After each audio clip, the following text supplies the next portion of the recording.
ಇತ್ತೀಚಿನ ಸಂಚಿಕೆಗಳನ್ನು ಜಾಹೀರಾತಿನ ಕಿರಿಕಿರಿ ಇಲ್ಲದೆ ನೋಡಿ.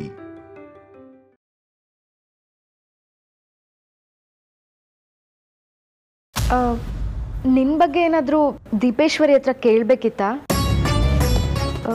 ನಾನು ವಿಚಾರಿಸ್ಲಾ? ಅಯ್ಯೋ, ನನ್ನ ಬಗ್ಗೆ ವಿಚಾರಿಸು ಅಂತ ನಾನೇನು ಕೇಳ್ತಿಲ್ಲ. ಆದರೆ ಏನು? ಆ ಶತಶೃಂಗನ ಬಗ್ಗೆ ಒಂದ್ಸಲ ವಿಚಾರಿಸು.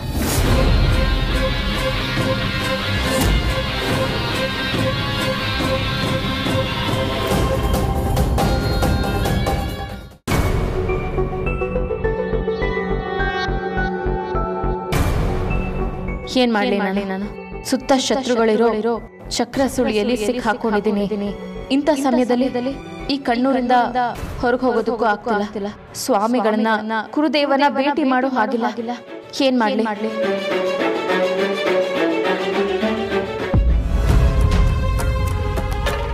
ಓಂ ವಾಸುದೇವಾಯ ವಿದ್ಮಹೆ ಪದ್ಮಹಸ್ತಾಯ ಧೀಮಹಿ ತನ್ನೋ ವಾಸುಕಿ ಪ್ರಚೋದಯಾತ್.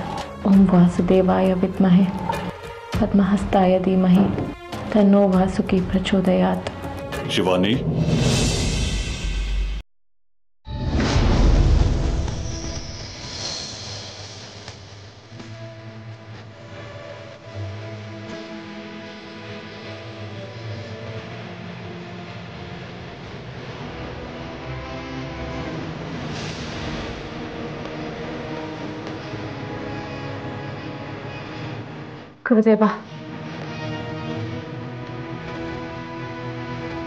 ಗುರುದೇವ, ನಾನೊಂದು ದೊಡ್ಡ ಸಮಸ್ಯೆಗೆ ಸಿಕ್ಕಾಕೊಂಡಿದ್ದೇನೆ. ನಾನು ನಾಗಿಣಿ ಅನ್ನೋ ಸತ್ಯ ಹೇಳಬೇಕಾಗಿರೋ ಪರಿಸ್ಥಿತಿ ಬಂದಿದೆ. ಆದರೆ ಕಣ್ಣೂರಿನ ಜನಕ್ಕೆ ನಾಗಗಳು ಅಂದ್ರೇ ದ್ವೇಷ. ಒಂದು ವೇಳೆ ನಾನು ನಾಗಿಣಿ ಅಂತ ಗೊತ್ತಾದರೆ ಅವ್ರು ಯಾರೂ ನನ್ನ ಜೀವ ಸಹಿತ ಉಳಿಸೋದಿಲ್ಲ. ಆದರೆ ಪಾಪ ಸಹಸ್ರ, ಅವಳು ತುಂಬ ಒಳ್ಳೆಯವಳು. ಅವಳ ಹತ್ರ ನಾನು ಎಲ್ಲ ಸತ್ಯನೂ ಹೇಳ್ಕೊಂಬಿಡ್ಲಾ? ಯಾಕಂದರೆ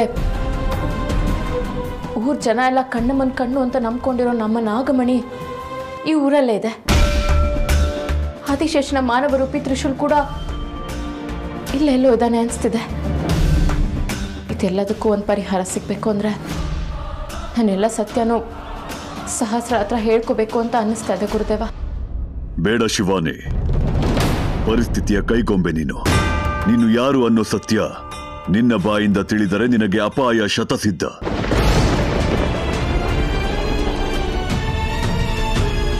ನಿನಗೆ ತಿಳಿದಂತೆ ನಿನಗಿಲ್ಲಿ ದೈವಶಕ್ತಿಯಾಗಲಿ ಅಥವಾ ನಾಗಶಕ್ತಿಯ ಬಲವಿಲ್ಲ. ಕಣ್ಣೂರಿಗೆ ಮಾದಲಮ್ಮನ ಶಾಪವಿದೆ. ಆದ್ದರಿಂದ ಇಲ್ಲಿ ಕೇವಲ ನಿನಗೆ ದೇವರು ಕೊಟ್ಟಿರೋ ಮೇಧಾಶಕ್ತಿಯನ್ನು ಮಾತ್ರ ಬಳಸಬೇಕು.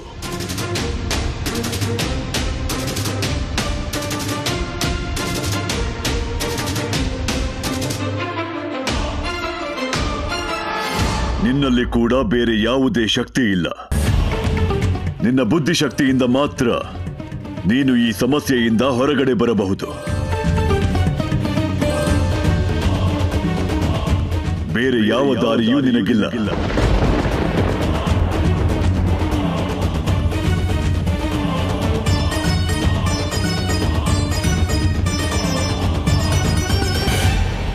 ಅಭಯ್, ಡಿಪಾರ್ಟ್ಮೆಂಟಲ್ಲಿ ಕೇಳಿದ್ರೆ ನೀನು ಯಾವುದೋ ಅಸೈನ್ಮೆಂಟ್ ಅಂತ ಹೋಗಿದೆ ಅಂತ ಹೇಳಿದ್ರು.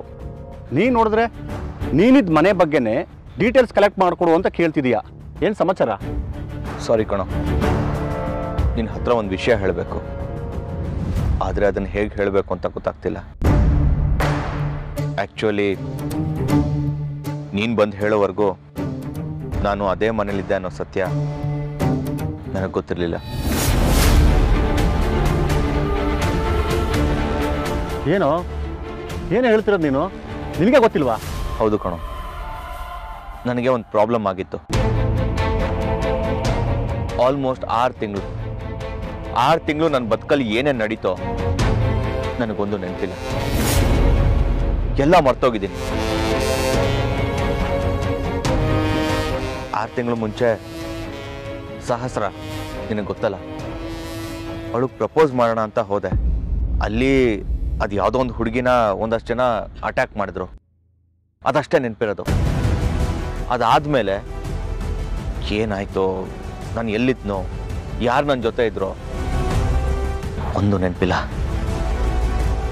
ನನಗೆ ನೆನಪಾಗೋ ಹೊತ್ತಿಗೆ ನಾನು ಇಲ್ಲೇ ನಮ್ಮೂರಲ್ಲಿದ್ದೆ.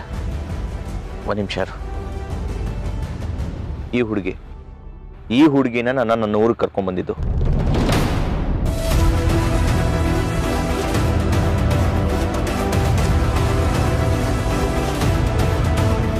ಇಲ್ಲಿಗೆ ಬಂದಮೇಲೆ ಸಹಸ್ರ ನನಗೆ ಚಿಕಿತ್ಸೆ ಕೊಟ್ಲು. ಆದರೂ 6 ತಿಂಗಳು ಏನಾಯ್ತು ಅನ್ನೋದೇ ನೆನಪಿಲ್ಲ. ಏನು ನೀನು ಹೇಳ್ತಿದ್ದಲ್ಲ ಒಂಥರ ವಿಚಿತ್ರವಾಗಿದೆಯಲ್ಲ? ಹೌದು ಕಣೋ, ಎಲ್ಲ ವಿಚಿತ್ರವಾಗಿದೆ. ನನಗಂತೂ ಏನೂ ಗೊತ್ತಾಗ್ತಿಲ್ಲ. ನಿನಗೆ ತೋರಿಸಿದ್ಯಲ್ಲ, ಶಿವಾನಿ, ಧನಂಜಯ್ ಅವರೆಲ್ಲ ನಮ್ಮೂರಲ್ಲೇ ಇದ್ದಾರೆ, ಈ ಊರಲ್ಲೇ. ಶಿವಾನಿ ನನ್ನ ಜೊತೆಲೇ ಇದ್ದಾಳೆ. ಹೀಗಿದ್ಮೇಲೆ ನಮ್ಮ 3 ಜನಕ್ಕೆ ಏನಾದರೂ ಸಂಬಂಧ ಇದೆಯಾ ಅಂತ ಯೋಚನೆ ಆಗ್ತಿದೆ. ಆದರೆ ಏನು ಅಂತ ಗೊತ್ತಾಗ್ತಿಲ್ಲ. ಹೌದು, ಈಗ ಏನು ಮಾಡಬೇಕು ಅಂತಿದೀಯಾ? ಅವನು ಇಲ್ಲೇ ಇದ್ದಾನೆ ಅಂತ ಅನ್ಸಿದ್ರೆ ಅವನನ್ನ ಅರೆಸ್ಟ್ ಮಾಡ್ಬೋದಲ್ವಾ? ಅದು ಸರಿ ಹೋಗಲ್ಲ. ಅವನು ಯಾರು, ಅವನ ಹಿಂದೆ ಯಾರ್ಯಾರಿದ್ದಾರೆ, ಅವನು ಈ ಊರಲ್ಲಿ ಯಾಕಿದ್ದಾನೆ, ಇದು ಯಾವುದು ಗೊತ್ತಿಲ್ಲ ನನಗೆ. ಇನ್ ಕೇಸ್ ಅವನ್ನ ಅರೆಸ್ಟ್ ಮಾಡಿದೆ ಅಂತಾನೆ ಇಟ್ಕೋ, ಏನಂತ ರೀಸನ್ ಕೊಡ್ಲಿ? ಏನು ಹೇಳಿ ಡಿಪಾರ್ಟ್ಮೆಂಟ್ಗೆ? ನೋಡ, ಗುಡ್ ಐಡಿಯಾ. ಕಾರಣ ಇದೆಯಲ್ಲ ಬಾಯ್, ಧನಂಜಯ ಅನ್ನೋನು ಮಂಗಳೂರಲ್ಲಿದ್ದಾನೆ, ಇಲ್ಲಿರೋನು ಧನಂಜಯ ಅಲ್ಲ. ಧನಂಜಯ ಅನ್ನೋ ಹೆಸರಲ್ಲಿ ಅವನು ಇಲ್ಲಿದ್ದಾನೆ. ಇಷ್ಟೇ ಸಾಕಲ್ಲ, ಅವನನ್ನು ಅರೆಸ್ಟ್ ಮಾಡಿ ಚೆನ್ನಾಗಿ ಬಾರಿಸಿದ್ರೆ ಸತ್ಯ ಏನು ಅಂತ ತಾನಾಗೆ ಹೊರಗೆ ಬರುತ್ತೆ.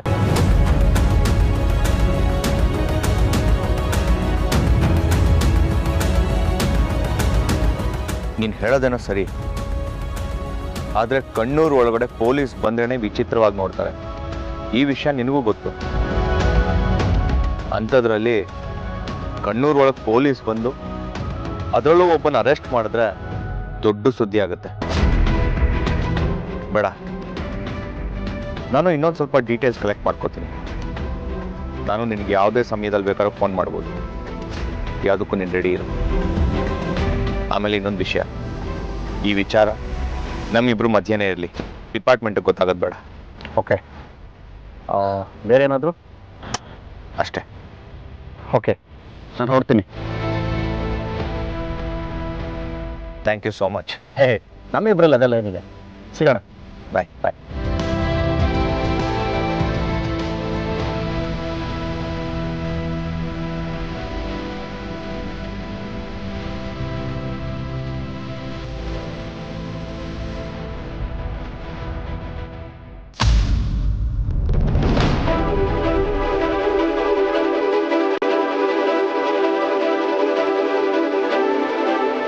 ಶಿವಾನಿ,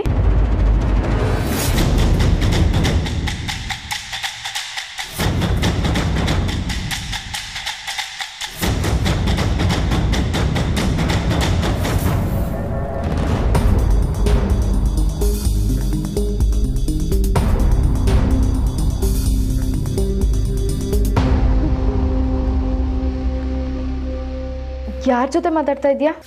ಅದು ದೇವ್ರ ಹತ್ರ ಮಾತಾಡ್ತಾ ಇದೆ. ಏನು ಹೇಳ್ತಾ ಇದೀಯಾ? ದೇವ್ರ ಹತ್ರನಾ? ನನಗೇನೂ ಅರ್ಥ ಆಗ್ತಾ ಇಲ್ಲ. ಅದು ಹಾಗೆ ಸಹಸ್ರ, ನೀನು ಹೇಗೆ ದೀಪೇಶ್ವರಿ ಹತ್ರ ಮಾತಾಡ್ತೀಯೋ ನಾನು ಹಾಗೆ ದೇವ್ರ ಹತ್ರ ಮಾತಾಡ್ತೀನಿ. ನಿನಗೆ ಹೇಗೆ ದೀಪೇಶ್ವರಿ ಮಾತಾಡೋದು ಕೇಳಿಸುತ್ತೋ ಹಾಗೆ ನನ್ನ ದೇವ್ರು ಮಾತಾಡೋದು ನನಗೆ ಮಾತ್ರ ಕಾಣಿಸುತ್ತೆ. ಏನು ನಡೀತಾ ಇದೆ ಇಲ್ಲಿ? ಎಲ್ಲ ಒಗ್ಗಟಾಗಿದೆಯಲ್ಲ.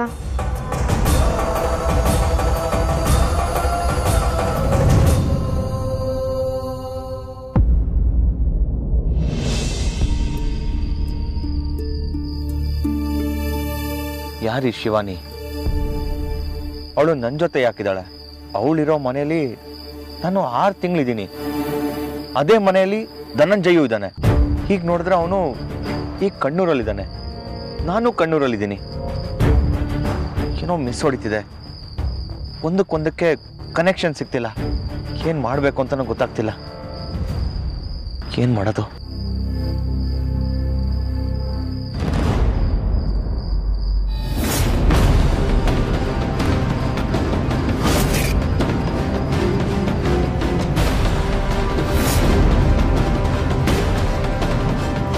ಇದೇನಿದು? ಚಂದ್ರನ ಮೇಲೆ ಹಾವಿನ ಆಕಾರ ಇದೆ. ಇದು ಹೇಗೆ ಸಾಧ್ಯ? ನಾನು ಇನ್ನೊಂದು ಅಬ್ಸರ್ವ್ ಮಾಡ್ತಾ ಇದ್ದೀನಿ. ನಾನು ನಮ್ಮ ಊರಿಗೆ ಬಂದಾಗಿಂದ ನನ್ನ ಸುತ್ತಮುತ್ತ ಸೂಪರ್ ನ್ಯಾಚುರಲ್ ಪವರ್ ಇದೆ ಅಂತ ಅನ್ನಿಸ್ತಿದೆ. ಆದರೆ ಅದೇನು ಅಂತ ಗೊತ್ತಾಗ್ತಿಲ್ಲ. ಇದನ್ನೆಲ್ಲ ಹೇಗೆ ಕಂಡುಹಿಡಿಯೋದು?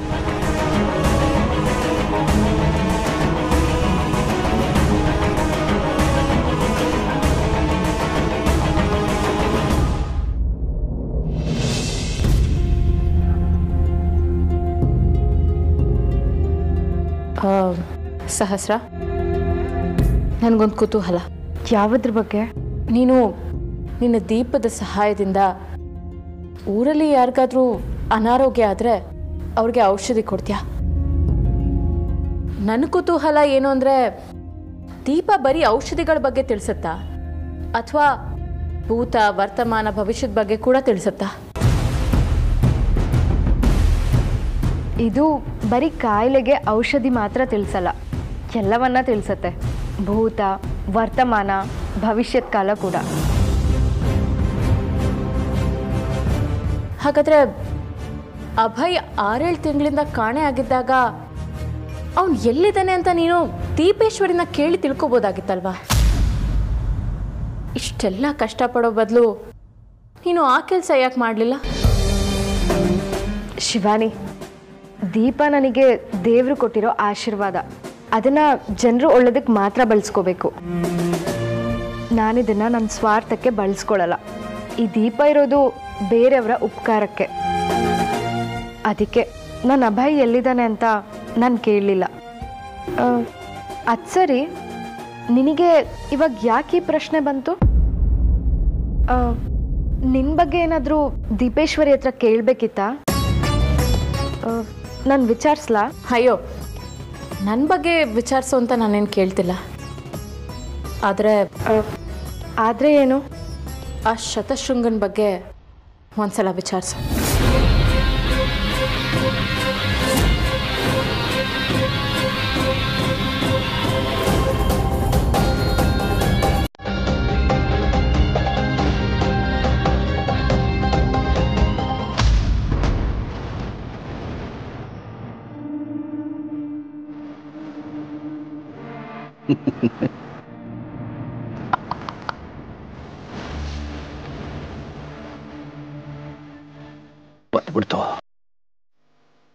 ಬಂದ್ಬಿಡ್ತು.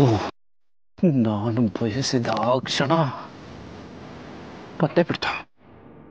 ಇನ್ನು ಒಂದೇ ಒಂದು ಸೂರ್ಯೋದಯ ಸಾಕು ನನ್ನ ಕನಸನ್ನ ಸಾಕಾರಗೊಳಿಸೋದಕ್ಕೆ. ಹೋದ ಜನ್ಮದಲ್ಲಿ ಆ ನಾಗಿಣಿ ನನ್ನ ಕತ್ತರಿಸಿದ್ಲು. ಈ ಜನ್ಮದಲ್ಲಿ ನನ್ನ ಕಣ್ಣು ಹೋಗೋ ಹಾಗಾಯ್ತು. ಇಲ್ಲ, ಇನ್ನು ಈ ಶತಶೃಂಗ ಸುಮ್ಮನೆ ಇರಲ್ಲ. ಆ ನಾಗಿಣಿನ ಸಾಯಿಸ್ಬಿಡ್ತೀನಿ. ನಾಳೆ ಉಸ್ತಾದಿಂದ ಆ ನಾಗಿಣಿ ಬಂಧನ ಆಗತ್ತೆ. ಅವಳಿಂದಾಗಿ ಕಣ್ಣಮ್ಮನ ಕಣ್ಣು ಯಥಾಸ್ಥಾನ ಸೇರತ್ತೆ. ಆಮೇಲೆ ಆ ನಾಗಿಣಿನ ಬಲಿ ಕೊಡೋ ಪ್ರಕ್ರಿಯೆ ನಡೆಯುತ್ತೆ. ಆ ಸಮಯದಲ್ಲಿ ನಾನು ಹೋಗಿ ಕಣ್ಣಮ್ಮನ ಕಣ್ಣನ್ನ ಅಪಹರಿಸ್ತೀನಿ. ಇದು ನನ್ನ ಗುರಿ, ನನ್ನ ಕನಸು, ನನ್ನ ತಪಸ್ಸು. ನಾಗಿಣಿ, ನಾಳೆ ನಿನ್ನ ಕೊನೆ ದಿನ, ನನ್ನ ಅಮರತ್ವದ ದಿನ. ಅಮರತ್ವ ಪಡೆದೇ ತೀರ್ತೀನಿ.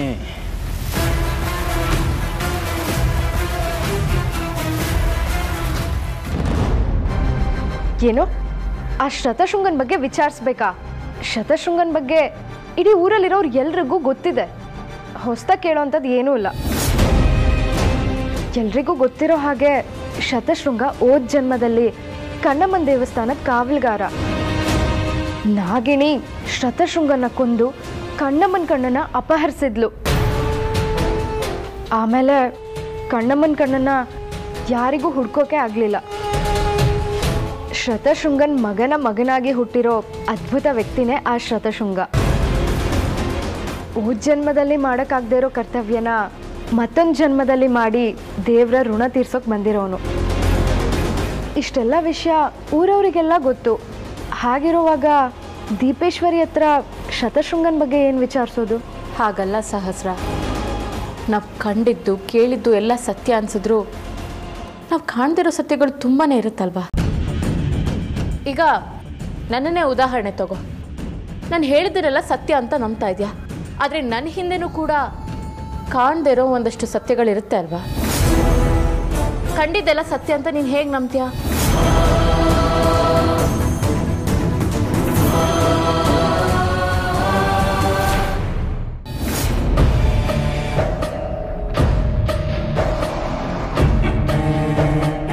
ಈ ಊರಿನವ್ರ ಪ್ರಕಾರ ಈ ಶತಶೃಂಗ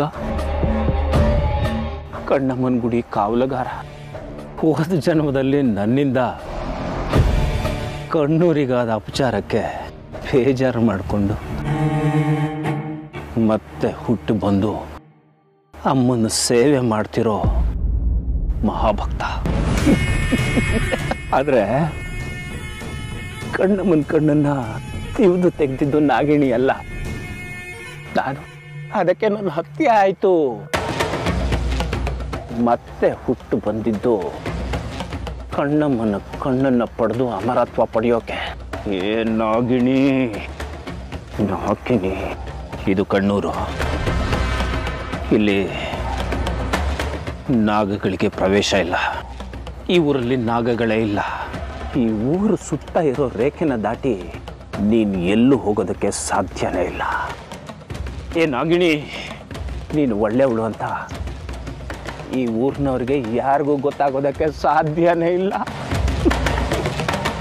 ಯಾಕೆಂದ್ರೆ ಈ ಊರಿನವರೆಲ್ಲ ನನ್ನ ನಂಬ್ತಾರೆ.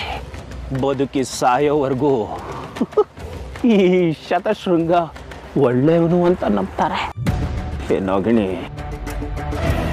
ಈ ಊರಿಗೆ ನೀನು ಶತ್ರುನೇ.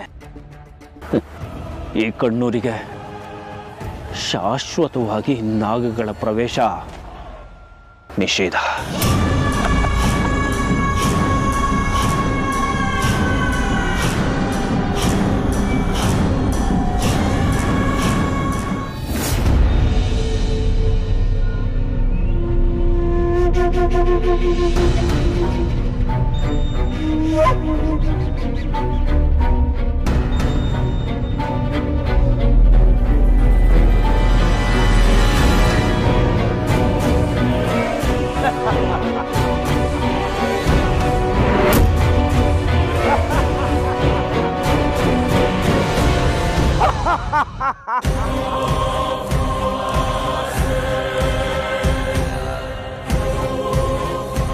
ತಾಯಿ ಮಾದಲಮ್ಮ, ಆ ಕಣ್ಣೂರಿನಲ್ಲಿರುವ ಕಣ್ಣಮ್ಮನ ಕಣ್ಣನ್ನು ಪಡೆಯೋದಕ್ಕೆ ನನಗೆ ಬೇಕಾಗಿರುವ ಆಯುಧ ಸಿಕ್ಕಾಯ್ತು.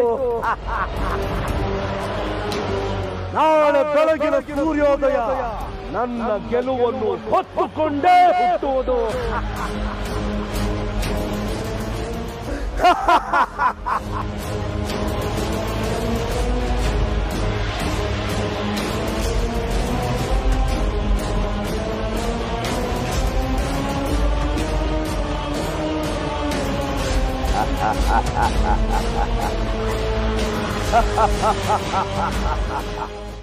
ಅದಕ್ಕೆ ಹೇಳ್ತಾ ಇರೋದು ಸಹಸ್ರ, ಆ ಶತಶೃಂಗನ ಹಿಂದೆನೋ ನೀವು ಯಾರು ಕಾಣ್ದಿರೋ ಒಂದು ಸತ್ಯ ಇರ್ಬೋದಲ್ವಾ. ಶತಶೃಂಗನ ಬಗ್ಗೆ ಏನು ಅನ್ಕೊಂಡಿದ್ಯಾ ಶಿವಾನಿ?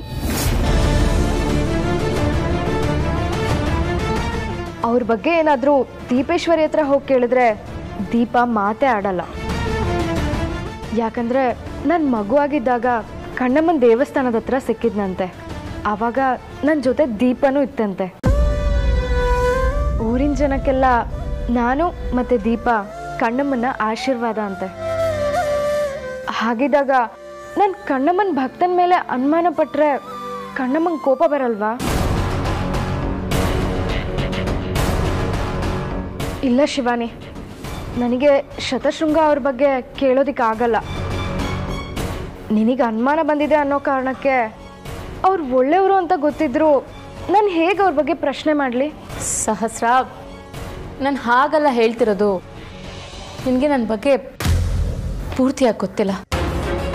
ನನಗೆ ಕೆಲವೊಬ್ರು ಮುಖ ನೋಡಿದ್ರೆ ಏನೋ ಒಂದು ಅನಿಸುತ್ತೆ. ಅವರ ಮರಣದ ಮುನ್ಸೂಚನೆಗಳು ಗೊತ್ತಾಗುತ್ತೆ. ಅದೇ ರೀತಿ ಶತಶೃಂಗನ ಮುಖ ನೋಡಿದಾಗಲೂ ಕೂಡ ಹಾಗೆ ಅನ್ನಿಸ್ತು. ಸಹಸ್ರ, ನನಗನ್ಸೋ ಪ್ರಕಾರ ಇನ್ನೊಂದು 7-8 ದಿನಗಳಲ್ಲಿ ಆ ಶತಶೃಂಗನ ಬಲಿ ಆಗುತ್ತೆ.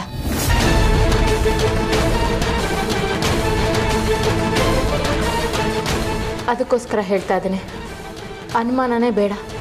ಶತಶೃಂಗನ ಬಗ್ಗೆ ದೀಪೇಶ್ವರಿ ಹತ್ರ ಒಂದ್ಸತಿ ಕೇಳು.